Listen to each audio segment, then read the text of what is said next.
تازہ ترین ویڈیوز کے لیے چینل کو سبسکرائب کر کے بیل آئیکن اور آل نوٹیفیکیشن پر کلک کریں تاکہ آپ کو ملے ہر اپڈیٹ سب سے پہلے۔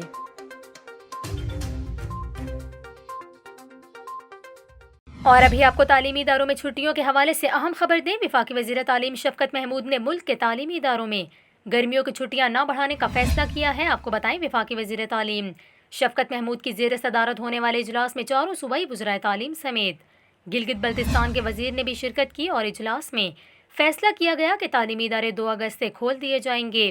اجلاس میں اسکولز کو تمام احتیاطی تدابیر اختیار کرنے اور SOPs پر عمل درآمد کو یقینی بنانے کا مشورہ بھی دیا گیا۔ اس کے علاوہ یہ بھی فیصلہ کیا گیا کہ 9ویں اور 10ویں کلاس کے طلباء کے امتحانات میں توسیع بھی نہیں کی جائے گی۔ ان کا انعقاد شیڈول کے مطابق کیا جائے گا۔ یہاں پر آپ کو یہ بھی بتائیں، اجلاس میں اس بات پر بھی اتفاق کیا گیا کہ تمام صوبے اپنی حدود میں کورونا وائرس کی شرح کے مطابق خود فیصلے کریں گے۔